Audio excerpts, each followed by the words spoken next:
Assalamualaikum warahmatullahi wabarakatuh.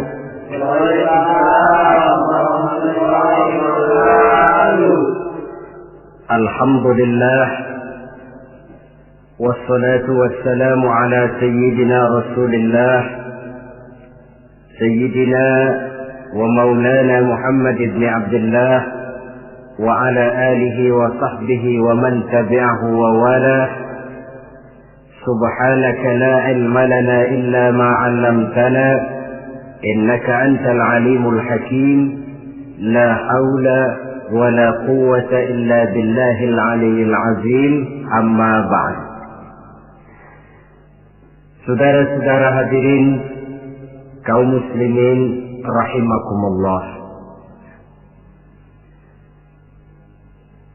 Di bulan ini sebagian saudara-saudara kita yang mendapat panggilan Allah untuk melaksanakan ibadah haji telah mulai mempersiapkan diri untuk melaksanakan ibadah yang istimewa ini. Apa keistimewaan daripada ibadah haji? Pertama, ada ibadah yang dititik beratkan kepada kekuatan badan, yang disebut ibadah badaniyah. Misalnya puasa atau sholat. Ada pula ibadah itu yang titik beratnya adalah hati, yang disebut ibadah qalbiyah. Umpamanya zikir khafi, zikir yang tersembunyi. Dan ada juga ibadah itu yang disebut ibadah maliyah, ibadah yang titik beratnya justru kepada harta, seperti zakat, infak atau sedekah.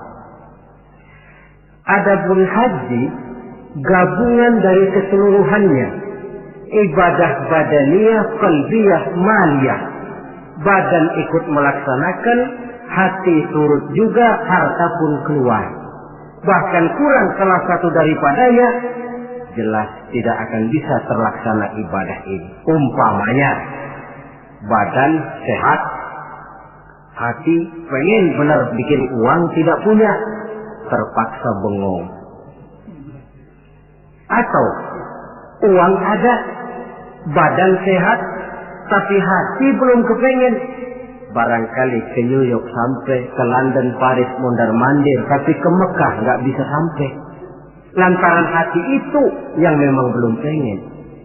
Jadi ibadah haji ini merupakan gabungan badaniyah, qalbiyah, maliyah.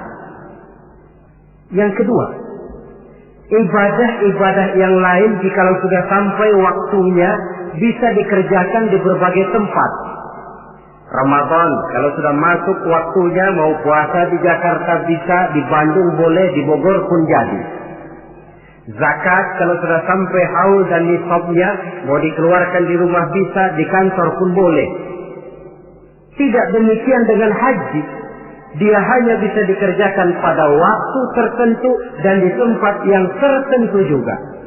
Kan belum pernah kita dengar orang pergi haji ke Cengkareng. Waktunya tertentu, tempatnya pun tertentu juga. Ini keistimewaan daripada ibadah haji. Oleh karena demikian istimewanya ibadah ini, Allah Subhanahu wa ta'ala mendorong melalui lisan baginda Rasulullah sallallahu alaihi wasallam, di mana Nabi bersabda, al-hajjul mabrur laisa lahu jazaa illa al-jannah.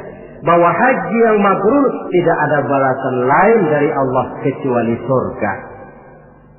Pada kesempatan ini saya ingin ikut menitipkan pesan dan kesan kepada saudara-saudara kita yang akan menunaikan ibadah haji.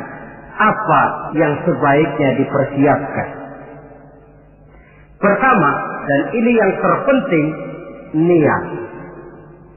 Dengan meninggalkan tanah air menuju Makkah, Madinah, kita bukan turis, bukan mau pergi piknik. Jangan ada niat lain selain niat ibadah karena Allah. Walaupun kita bertemu dengan tempat yang baru, pengalaman yang baru, teman yang baru, tapi niat pertama untuk ibadah karena Allah. Kenapa niat ini penting?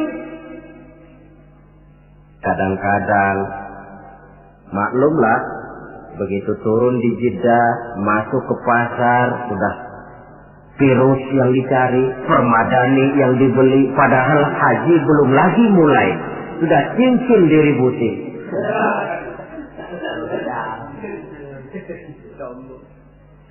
Nah, kalau niat kuat, maka dalam pelaksanaan ibadah haji nanti, jangankan bertemu dengan yang enak, bertemu dengan yang tidak enak pun akan jadi enak. Sebab apa? Maaflah saudara, kalau mau dicari kenikmatan biologis dalam ibadah haji hampir tidak ada. Tapi kenapa orang mau? Uangnya minimal 4 juta keluar. Rumah dia tinggalkan, anak yang masih kecil dia tinggalkan. Sanak famili handai tolan keluarga ditinggalkan. Melintasi samudera melalui berbagai negara, sampai dia di Makkah sana berdesakan dengan jutaan manusia. Tidur tidak teratur. Manusianya kadang-kadang kasar, iklimnya pun buat. Tapi saya belum pernah dengar ada pergi haji. Tidak pernah pulang haji lalu ditanya, Pak Haji bagaimana di Mekah? Gua taubat lagi-lagi. Belum pernah ada. Belum pernah ada. Malahan yang sering kita dengar, bagaimana Pak Haji? Ya Allah Ustaz, pada waktu saya melakukan tawaf wida, mengucapkan selamat tinggal kepada Ka'bah, akan kembali ke kampung halaman dengan air mata berurai membasahi pipi tanpa terasa. Dikala itu batin saya menjerit, ya Allah, kapan saya bisa kembali kemari lagi? Pulang saja belum, sudah mikirin mau kembali. Apa yang dirasakan? Kebahagiaan batin karena niat kuat lantaran bisa menjawab panggilan Allah. Kalau hati bahagia, batin bahagia, penderitaan badan tidak terasa. Ini yang harus digarisbawahi. Kalau hati bahagia, penderitaan badan tidak terasa. Kita ambil contoh. Ibu kita dikala melahirkan kita, pilihan cuma 2. Kalau tidak hidup, mati. Betul apa betul?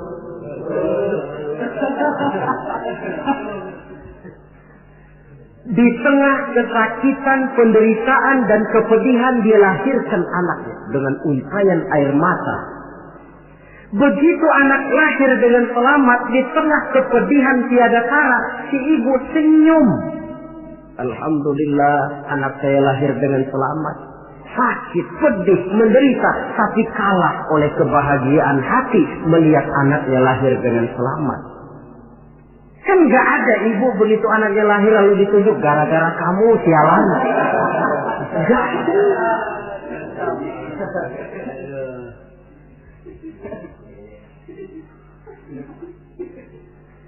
Zaman kita masih muda dulu, punya pacar rumahnya jauh, kalau mau apel lewat pohon bambu, hujan gerimis, cukup seram, jalanan licin. Tapi giliran apel kira-kira berangkat enggak? Wajib.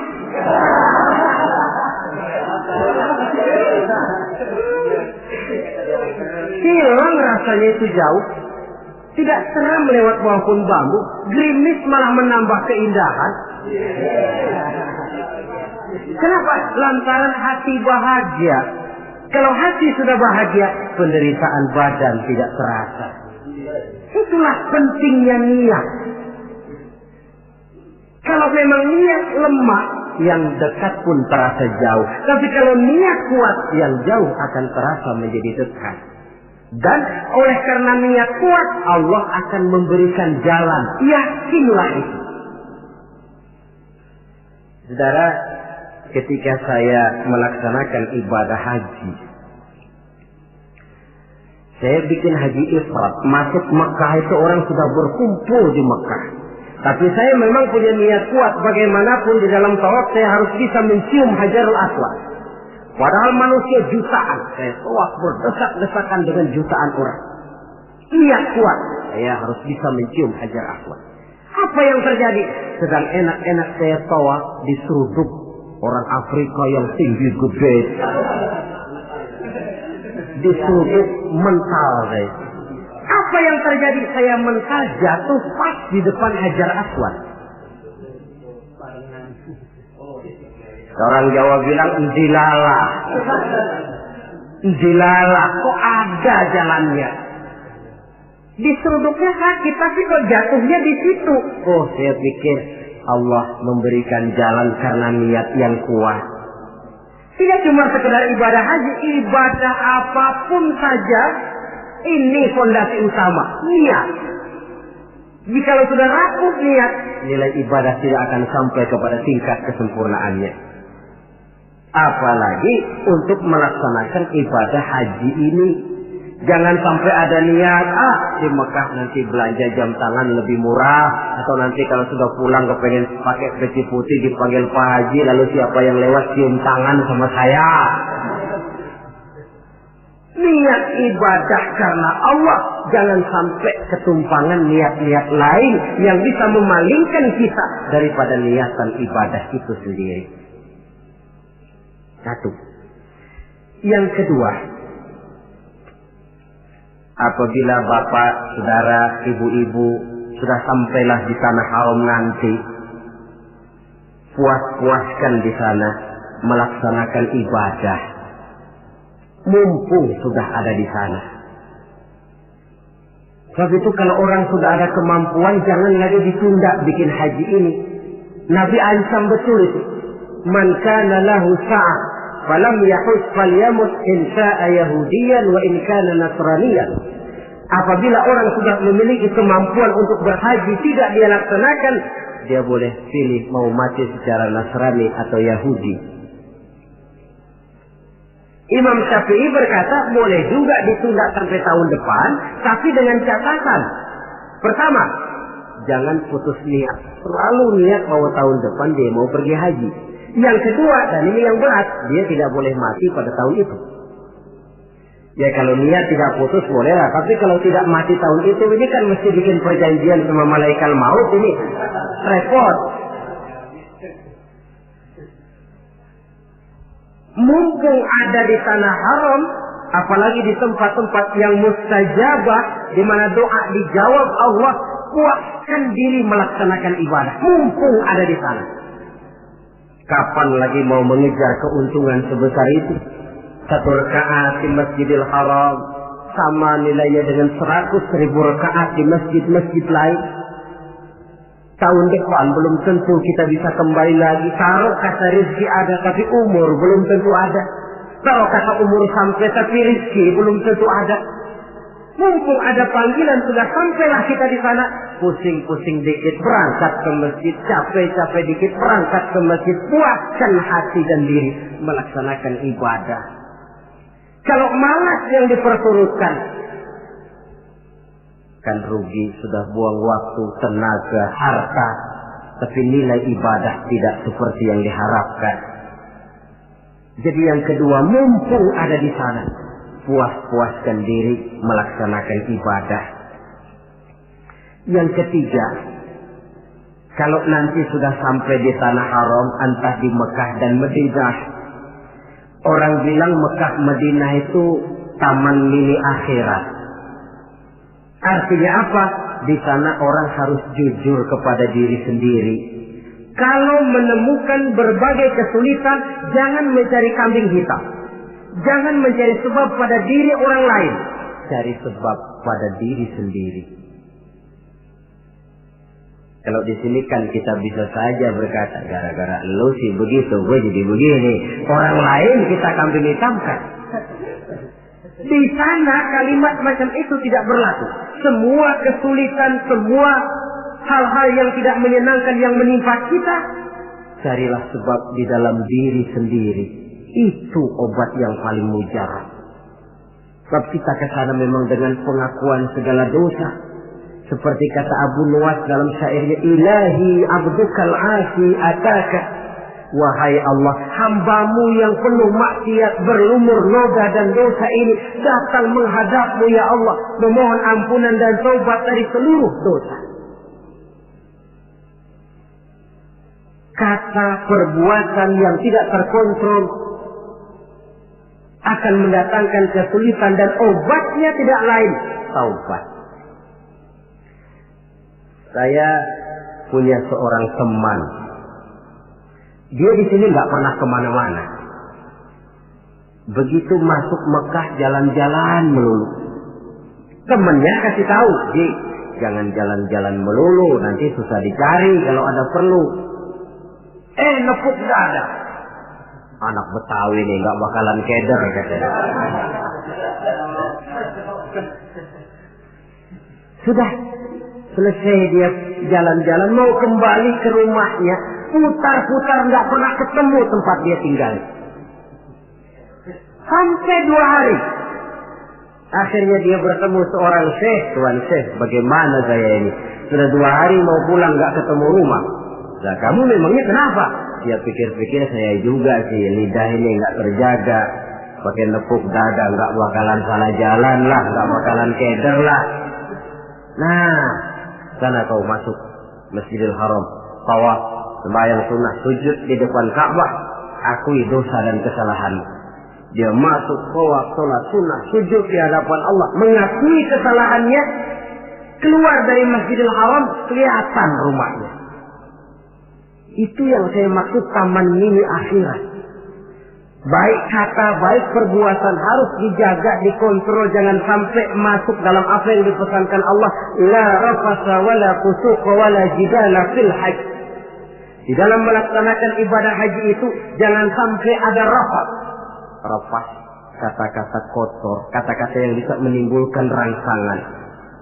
Fusuk, kata-kata yang keji, atau kata-kata yang sifatnya menyesali amalan. Umpamanya, coba gua nggak pergi haji 4 juta dibeliin bajai, tinggal nungguin setoran. Ini masuk fusuk juga. Wala jidal, pertengkaran. Maklumlah suhunya panas. Dalam kondisi panas temperatur mudah naik, orang peka, sedikit tersinggung mudah marah. Lantaran air, lantaran makan, lantaran tunggu menunggu, bisa menimbulkan kemarahan. Oleh karena itu, sekali lagi, pesan saya yang ketiga, orang di sana harus jujur kepada diri sendiri. Jangan mencari kambing hitam kalau menemukan kesalahan, tapi carilah sebab di dalam diri kita masing-masing. Yang keempat, kalau sudah berkumpul kita dengan jutaan umat Islam di Mekah, di Madinah, tidak usah usil dengan amalan orang lain. Sebenarnya tidak cuma di sana, di sini pun seharusnya kita begitu. Tapi akan lebih real kalau kita lihat di sana. Kenapa? Akan macam-macam tingkah orang yang sholat itu. Ada yang sholat selesai takbir, tangannya berlenggang-lenggang saja. Ada yang sholat, malah saya pernah lihat sholat sambil gendong anak. Ada pula saya saksikan di sebelah saya betul. Dia bawa sebotol air zam-zam, dia sholat. Botol zam-zam ditaruh di sampingnya.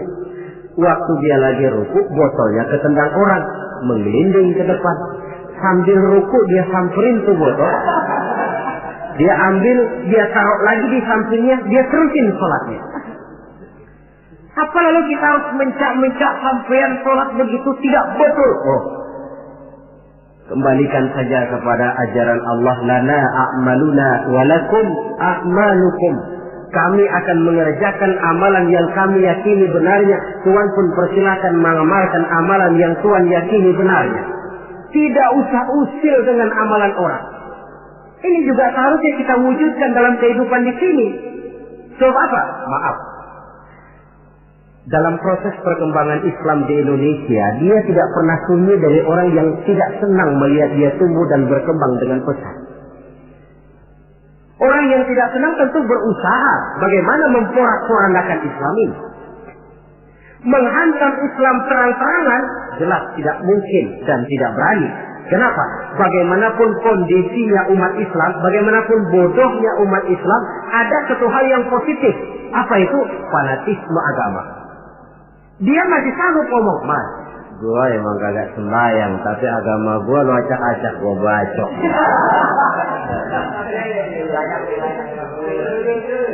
Dari segi fanatisme positif itu. Positif. Maka orang pun lalu tidak berani menghantam Islam dengan membuka front secara terbuka. Mau menghantam Islam, mereka belajar dari Van der Plas, dari Dr. Gronya, masuk ke tengah-tengah umat Islam. Kalau perlu pakai peci, pakai peci. Perlu pakai sorban, pakai sorban. Nggak bisa assalamualaikum, latihan assalamualaikum. Bikinin kalau perlu merek Islam. Yang mereknya Islam, tapi tujuannya bikin kacau dalam Islam. Lihatlah Islam sejati, Islam murni, paling akhir Islam jamaah, lebih akhir lagi Islam ingkar sunnah. Mereknya Islam. Tapi ini kalau sudah mengkafirkan orang yang tidak sepaham dengan dia, kan sudah mulai menimbulkan benih kekacauan. Kalau cara ini dirasakan tidak berhasil, diputar lagu lama. Apa lagu lama itu? Lagu khilafiyah. Satu pakai usolih, satu tidak, bisa RT. Satu kunut, satu tidak, bisa kampung. Satu Jumat azan sekali, satu dua kali, bikin masjid lagi. Bukankah akan lebih baik mencari titik persamaan daripada sekedar memperbesar pola perbedaan? Apalagi kalau perbedaan itu menyangkut hal yang tidak prinsip, furu'iyah. Sehingga saya kalau ditanya orang, jawaban saya paling enak. Ustaz, kalau subuh pakai ulut nggak? Kalau saya pakai. Yang tidak pakai bagaimana? Yang tidak pakai, kata yang tidak pakai. Kata yang tidak pakai. Jadi pakai kunut betul? Betul, karena saya pakai kunut. Tidak pakai kunut juga betul? Betul, kata yang tidak pakai kunut. Lah, kalau yang kunut betul, yang tidak kunut betul, lalu yang salah yang mana Ustaz? Yang salah iya, yang subuh enggak sembahyang.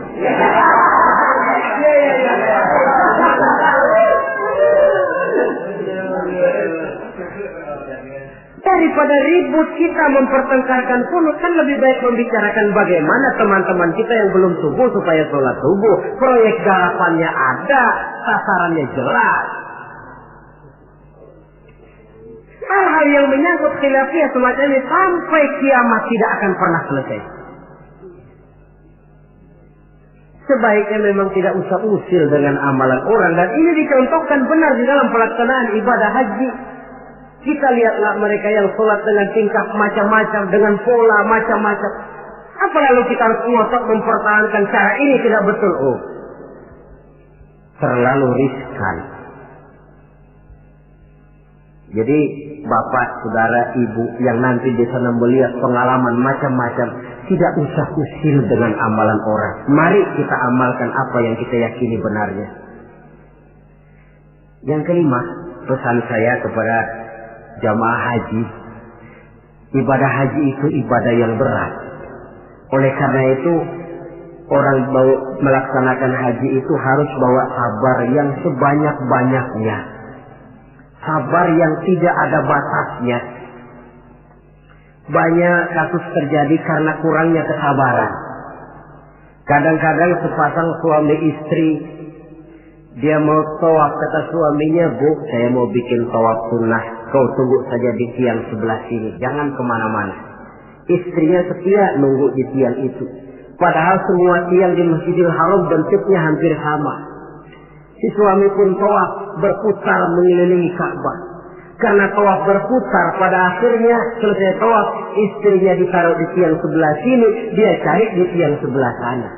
Mutar-mutar tidak ketemu.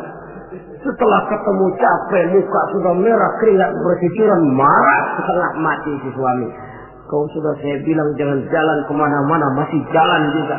Padahal istrinya mah nggak kemana-mana, dia yang keliru arah.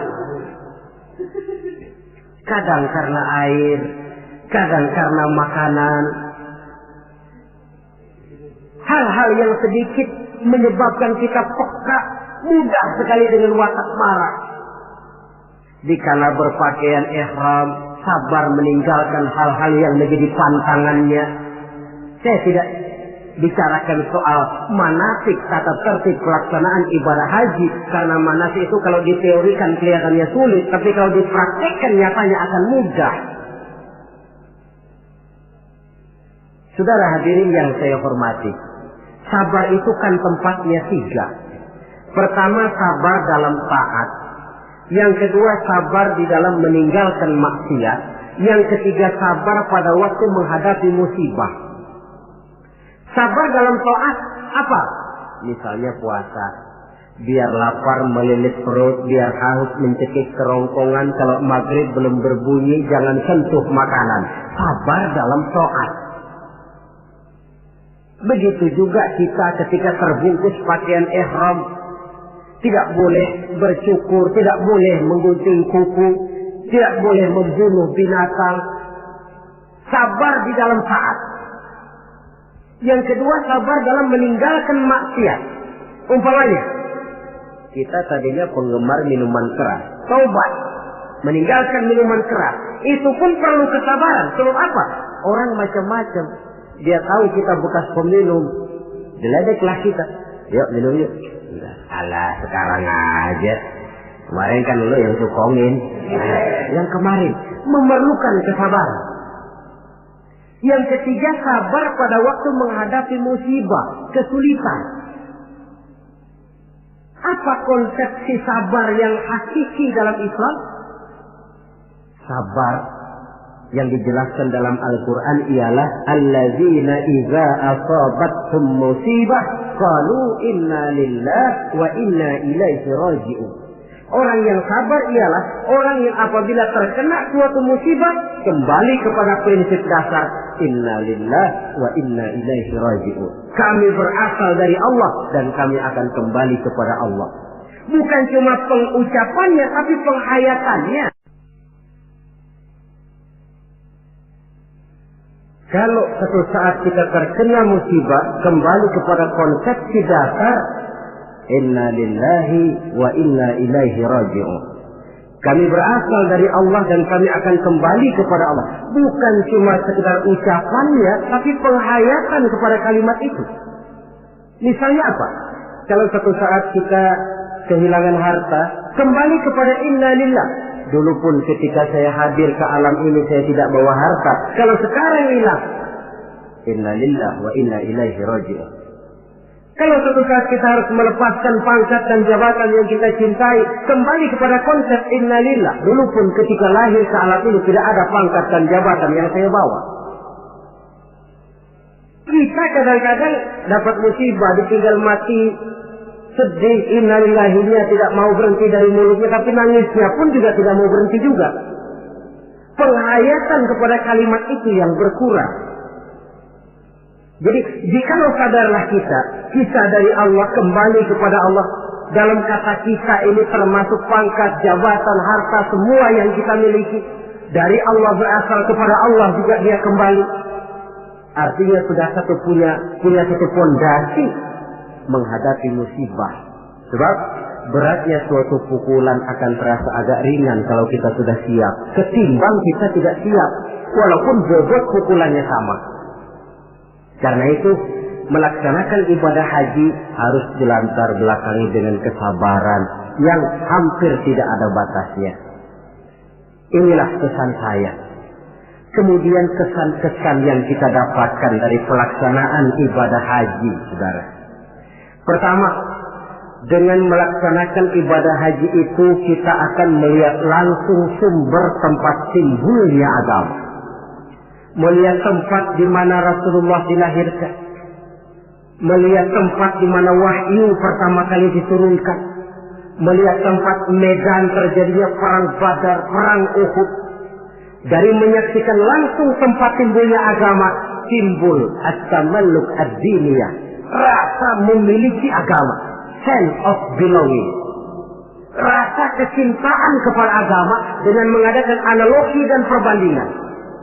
Ya Allah, para sahabat dulu, karena iman yang dijaga, karena agama yang dibela, mereka hijrah dari Makkah ke Madinah 450 kilo lebih, menempuh perjalanan gurun pasir yang gersang dan tandus. Zaman itu kendaraan paling deek onta.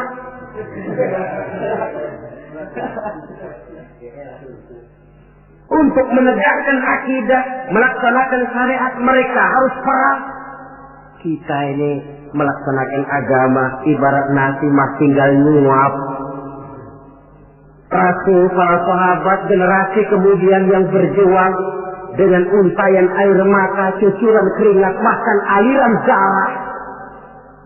Apakah nasi yang tinggal nyuap ini masih harus tumpah ke tanah?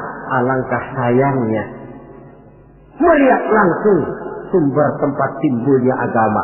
Ada rasa kebanggaan, ada rasa tanggung jawab. Yang kedua kesan saya, orang bilang ibadah haji itu katanya Kongres Umat Islam Internasional. Kita sudah melihat Islam dalam skala yang makro, dalam bentuk nuansa pandangan yang luas. Apa artinya ini? Artinya seorang muslim itu tidak boleh bermental seperti katak di kolong tempurung, merasa diri paling besar karena tidak pernah kemana-mana. Tapi dilihat Islam dalam kancah internasional, sejak dari warna kulit sampai kepada bahasa, sampai kepada bentuk manusia, macam-macam berkumpul. Tapi apa?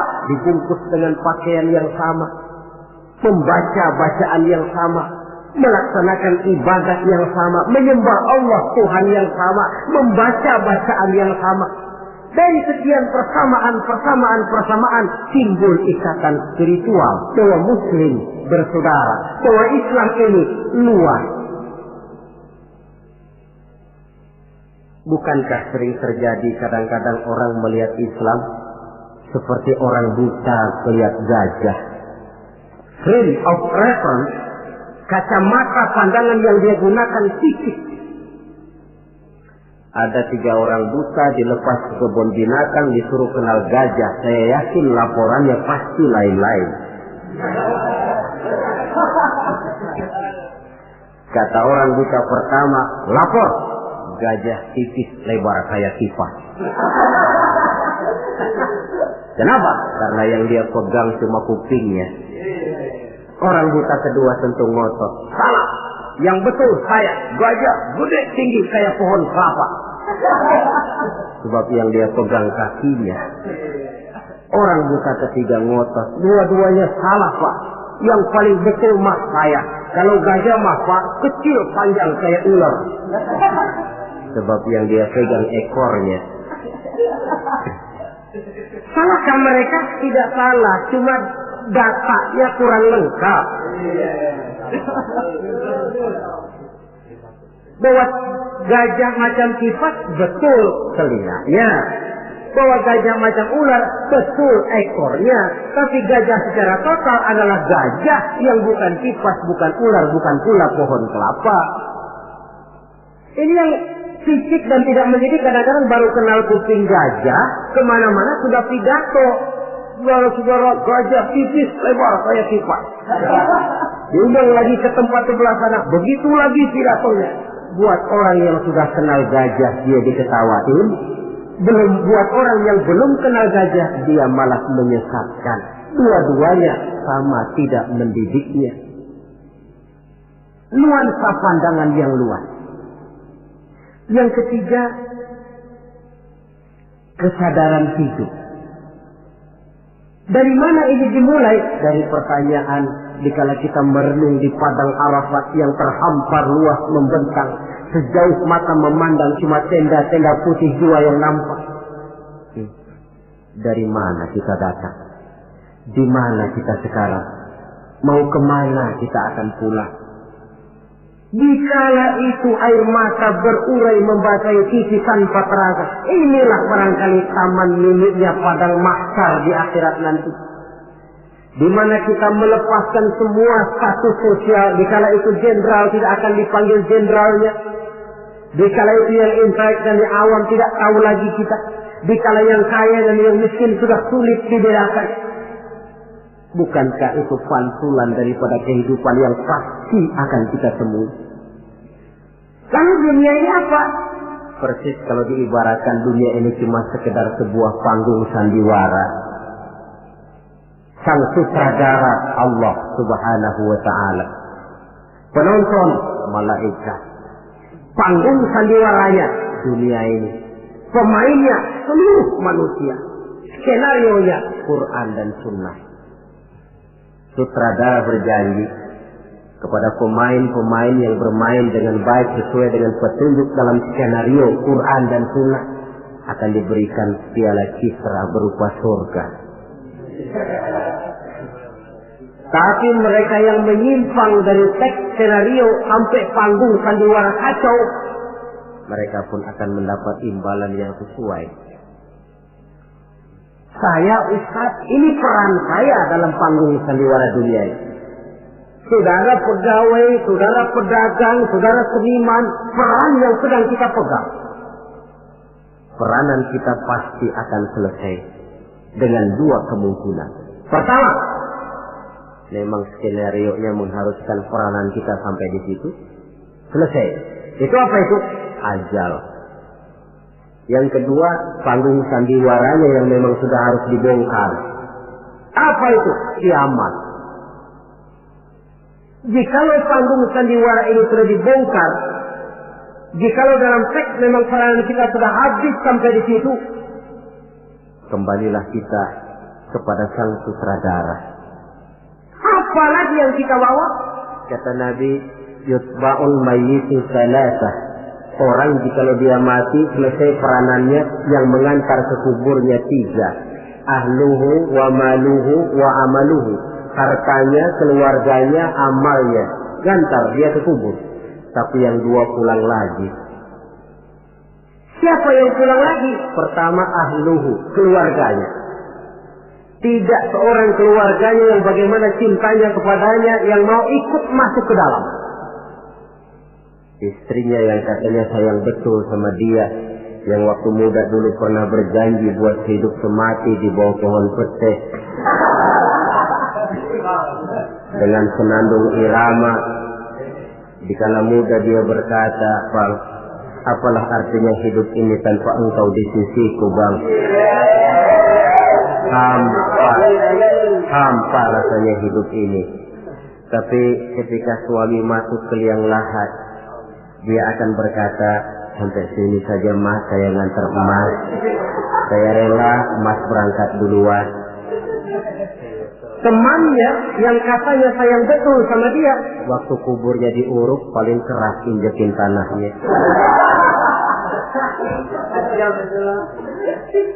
Mungkin ratusan mobil pelawat mengantar ke kubur, dilepas dengan pasukan kawal kehormatan, turun ke liang lahat dengan tembakan salvo 21 kali, 5 truk karangan bunga duka cita. Bila selesailah upacara pemakaman, selesailah yang selesai, tinggallah yang tinggal. Pasukan kawal kehormatan akan kembali ke asrama. Untayan bunga duka cita yang 5 truk akan jadi onggokan sampah.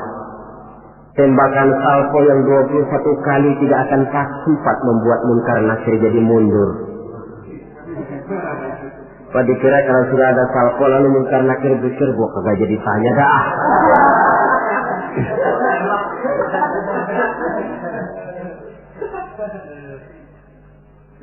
Harta pun tidak ikut masuk ke dalam. Mobil cuma parkir di pelataran kubur. Yang setia menemani kita, the best friend, sampai masuk ke dalam itu tidak lain nilai amal yang kita kerjakan di dalam kehidupan ini. Maka hidup hakikatnya kesempatan untuk berbuat amal. Kata Allah, "Huwallazi khalaqal mauta wal hayata liyabluwakum ayyukum ahsanu amala." Dialah Allah yang telah menciptakan hidup dan mati untuk menguji kamu, siapa di antara kamu yang paling banyak amal kebajikannya. Hidup adalah kesempatan berbuat baik. Nah, status sosial Di padang Arafat saja sudah tidak berlaku. Pernah terjadi seorang jenderal, dia sedang mencium Hajar Aswad karena terlalu lama kepalanya ditarik orang Baduy yang hitam itu. Dia marah mau dipukul si Baduy. Sabar Pak. Ini orang kurang ajar Ustaz. Saya kan jenderal. Saya belum pernah digitukan orang. Iya, jenderal kan di negara kita Pak. Di sini kan Ka'bah. Jenderal nggak laku di sini. Di sini ini kita harus jujur kepada diri sendiri. Kalau kepala kita diangkat orang, barangkali kita di sana sering ngepelakin kepala orang. Oh ya, terbuka saja. Memang kita kemarin ini mau membersihkan diri, ibarat baju. Kita datang bawa baju kotor, berharap pulang mau bawa baju bersih yang bisa disimpan dalam lemari. Tentu saja baju itu mesti dicuci. Dicuci artinya disabuni, digilas, dijemur, disetrika. Wajar menemui kesulitan-kesulitan untuk pemutihan pribadi yang telah dilumuri oleh dosa dan kesalahan. Saudara hadirin, luasnya nuansa pandangan menyebabkan kita tidak berpikir secara fisik, tapi mampu melihat persoalan dari sudutnya yang luas. Itu yang saya rasakan di dalam pelaksanaan ibadah haji. Karenanya saya pernah ke Bali, tapi tidak ada rasa kerinduan pengen ke Bali lagi. Saya pernah ke Jogja, ada orang cerita tentang Jogja, Borobudur, Parangtritis, rasanya kok biasa-biasa saja. Saya pernah ke Mekah, tapi tiap kali orang cerita Ka'bah, tiap kali orang cerita Sa'i, tiap kali orang cerita wukuf, terbayang kembali semua itu, kerinduan untuk kembali lalu menggebu-gebu. Suatu kenikmatan yang tidak bisa dilukiskan dengan kata-kata. Hanya mereka yang sudah melaksanakan yang tahu semua itu. Paling akhir, tentu sekedar kesan kita harapkan Bapak, Saudara, Ibu yang akan melaksanakan haji ini tidak hanya sekedar bisa pergi, tapi kembalilah setengah keluarga dengan selamat, dan yang paling penting membawa haji yang mabrur. Apa yang haji mabrur itu? Ukuran hakikat haji mabrur itu wallahu a'lam. Allah saja yang maha tahu. Tapi kita bisa lihat zahirnya. Bagaimana zahirnya? Apa kalau haji mabrur itu kemana-mana tidak pernah lepas peci putih? Mungkin. Apa harus selalu pakai gamis? Mungkin. Tapi itu sekedar kulit. Kulit sih bisa dibikin-bikin. Kulit penting, isi penting. Saudara dapat duren di jalanan, isi doang, kulitnya nggak ada. Kira-kira mau makan nggak?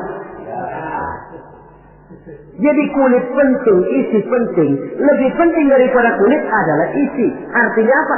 Jiwa haji. Bukan cuma sekedar pakaian haji, tapi berjiwa haji yang ditempa oleh pengalaman di Mekah, Madinah, dan di tempat-tempat bersejarah lainnya. Membekas dan membayang dalam gerak hidup kita. Kalau setelah pulang haji lebih positif daripada sebelum dia berangkat, itu tanda di antara tanda-tanda haji yang mabrur. Sebelum berangkat haji, sholatnya masih agak belang-belang. Setelah pulang haji, full, tidak ada belangnya lagi. Sebelum berangkat haji, pelitnya 17 setan. Setelah pulang haji, berubah menjadi orang yang dermawan. Itu tanda mabrur. Sebab apa? Di masyarakat haji ini barometer. Orang sering bilang, kenapa lo maghrib kok nggak ke masjid? Itu aja yang Pak Haji masih di perapatan. Pak Haji katanya. Padahal kan tidak mesti begitu. Tapi masyarakat kadang menilai itu sebagai figur. Ini yang harus kita hati-hati.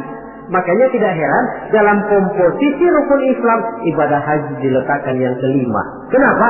Sabda Nabi, buniyal Islamu ala khamsin. Kalau Islam ibarat rumah, maka rumah ini didirikan di atas 5 unsur. Kita bandingkan Islam dengan rumah. Orang kalau mau bangun rumah sebelum pasang tiang, kusen, jendela, kan yang paling dulu dia bikin fondasi. Dalam bangunan Islam fondasinya apa? Asyhadu an la ilaha illallah wa asyhadu anna Muhammadar Rasulullah. Kenapa saya katakan fondasi? Saya bersaksi tidak ada Tuhan melainkan Allah. Artinya apa? artinya saya tidak akan menyembah kecuali hanya kepada Allah. Saya tidak akan minta tolong kecuali hanya kepada Allah. Saya tidak akan menggantungkan hidup kecuali hanya kepada Allah. Saya tidak akan minta rezeki kecuali hanya kepada Allah. Saya tidak akan pernah takut kecuali hanya kepada Allah. Fondasi. Kalau fondasi keropos, bangunan tidak akan tahan lama. Benar Tuhan kamu Allah. Betul. 1 juta ya, tidak Tuhan. Ya, 2 juta, 2 juta, 10 juta enggak. Sekali Allah Tuhan saya, sampai titik darah saya yang paling penghabisan, Allah Tuhan saya. Ini fondasi yang mantap. Tapi kalau masih bisa digoncang, masih fondasi rapuh, Tuhan kamu Allah, iya. Tunggal, lam yalid, walam yulad.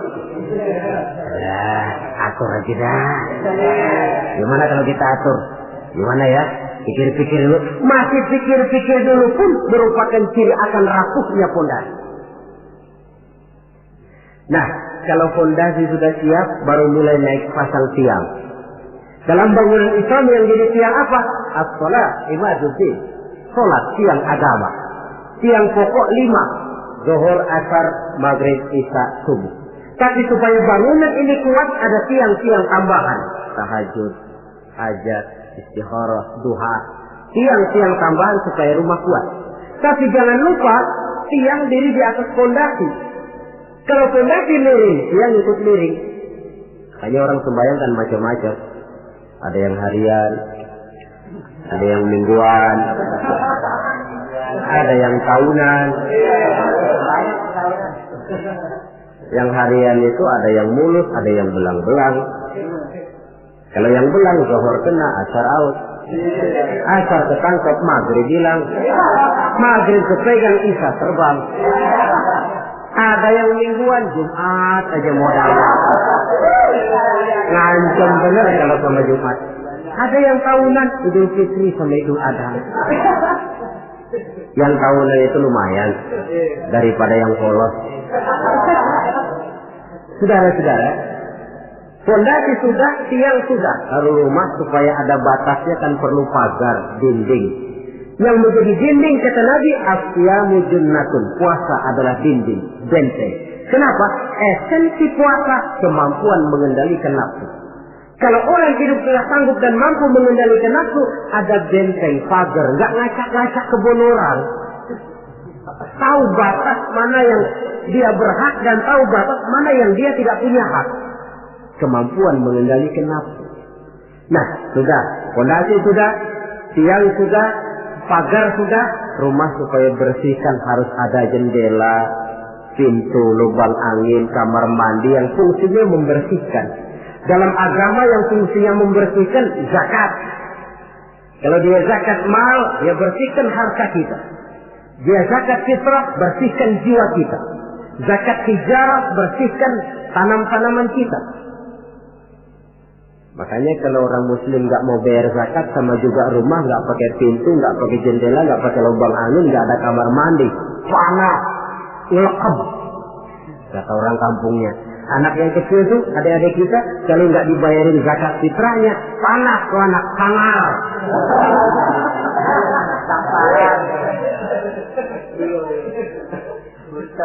Nah, lalu kalau sudah alat-alat pembersih sudah, mulai naik kap di atas, tinggi, kapnya putih, haji. Kalau kita kan masih kap hitam. Kalau sudah naik kap, biasanya rumah itu kan sudah agak adem. Artinya apa? Orang kalau sudah selesai menunaikan ibadah haji, temperamennya, jiwanya, pembawaannya lebih mapan, lebih matang, lebih dewasa, pertimbangannya lebih banyak. Kenapa? Skalanya sudah skala pasang kap. Dia sudah harus menjadi panutan di dalam kehidupannya, menaungi. Maka ibadah haji itu menaungi kepribadian orang. Di satu pihak kita ngukur-ngukur juga. Kalau kemarin saya masuk gedung bioskop terang-terangan, barangkali nggak begitu malu. Sekarang kan sudah haji, cukup sewa video aja dah, setel di rumah umpamanya.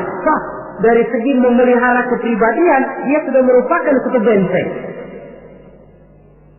Apalagi untuk hal-hal yang merupakan aib, hal-hal yang akan menghancurkan martabat dan ketinggian orang itu sendiri. Ibadah haji lebih menaungi kepribadian seseorang. Oleh karena itu, sangat dianjurkan mereka yang sudah memiliki kemampuan untuk sampai ke sana, janganlah ditunda sampai tahun berikutnya.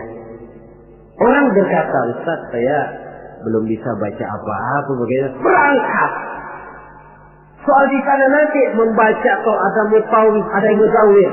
Tawaf kita bisa membaca bukunya, paling kurang ada pembimbingnya. Daripada nunggu hafal semua, saya kira Ustaz juga jarang yang hafal bacaan-bacaan itu. Iya, kalau masih hidup. Tapi kalau sudah keburu mati sebelum sempat hafal. Contoh saja, tiap putaran tawaf memang bacaannya lain. Putaran pertama baca ini, putaran kedua baca ini. Kalau harus hafal semua kan sulit. Tapi Islam prinsipnya la yukallifullahu nafsan illa wus'aha. Allah tidak pernah memberikan beban kepada seseorang kecuali sesuai dengan batas kemampuannya. Kalau baca sama sekali tidak bisa, baca saja doa sapu jagat. Tiap putaran, Rabbana atina fid dunya hasanah wa fil akhirati hasanah wa qina azabannar. Putaran kedua, Rabbana atina fid dunya hasanah. Boleh dan sah. Watak hukum Islam ini kan elastis. Tidak kalau sudah begitu ya mesti begitu. Kaku tidak. Yang sering kaku kita umat Islam ini. Allah memerintahkan sesuatu. Kalau kemampuan melaksanakan perintah berkurang, stres perintah menurun. Sholat wajib berdiri kalau mampu. Tidak mampu berdiri, duduk sholat sembahyangnya.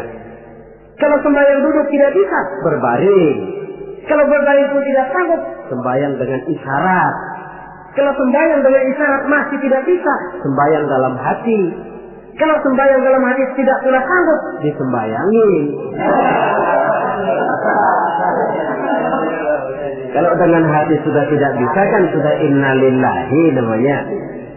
Kalau kemampuan melaksanakan perintah berkurang, stres perintah juga menurun. Watak elastisitas, ya hukum Islam. Tidak kaku, tidak kalau sudah begitu ya harus begitu, tidak. Suatu hari seorang datang melapor, halaktu ya Rasulullah, ya Rasul celaka saya. Ma'ahlakaka, apa yang bikin kamu celaka? Waqa'tu ala imra'ati fi Ramadan. Saya lagi puasa Ramadan, saya enggak tahan ya Rasul. Lalu saya nyelonong sama istri saya siang-siang. Nyelonong bagaimana? Ya nyelonong. Rupanya pengantin baru, tapi jujur, salah ngaku. Ya sudah, kalau memang begitu bayar dendanya. Apa ya Rasul? Bebaskan budak. Waduh, saya tidak punya budak ya Rasul. Betul. Kau puasa 2 bulan berturut-turut, tidak boleh diselang-seling. Enggak kuat ya Rasul. Enggak kuat. Betul. Yang sebulan aja nyelonong, apalagi yang 2 bulan. 2 kali nyelonong. Saya enggak kuat ya Rasul. Tidak kuat. Beri makan 60 fakir miskin, 1 orang 1 mut. Ya Rasul. Apalagi jangan memberi makan 60 fakir miskin. Istri saya di rumah sehari masak, 3 hari libur. Saya orang susah ya Rasul. Lagian saya pikir ya orang kebangetan juga. Sudah melarat sama larangan kok berani gitu. Akhirnya Rasul masuk ke dalam kamar, keluar kembali membawa sekeranjang kecil kurma. Kalau kau tidak punya apa-apa, nih bawa pulang, sedekahkan kepada orang-orang miskin di kampungmu. Ya Rasulullah, apa lagi? Di kampung saya itu yang paling miskin saya. Ya Allah. Rasul tersenyum, ya sudah bawa pulang kasih makan anak istrimu di rumah. Sudah melanggar larangan, dapat kurma lagi. Elastis. Tidak, kalau sudah begitu ya mesti begitu. Tidak. La yukallifullahu nafsan illa wus'aha. Dalam ayat lain, yuridullahu bikumul yusra wa la yuridu bikumul usra. Allah menginginkan kemudahan kepadamu dan sama sekali Allah tidak menginginkan kesulitan bagi kamu. Dalam surah Thaha lebih jelas lagi, ma anzalna 'alaikal qur'ana litashqa illa tadhkiratan liman yakhsha. Kami tidak turunkan Quran ini untuk bikin sulit hidup kamu, tidak. Ini cuma peringatan bagi orang-orang yang takut kepada Allah. Quran, Islam, syariat yang dibawa Rasul tidak untuk menyulitkan manusia, tetapi justru untuk peringatan dan membawa manusia kepada kebahagiaan sejak dari dunia ini sampai ke akhirat nanti.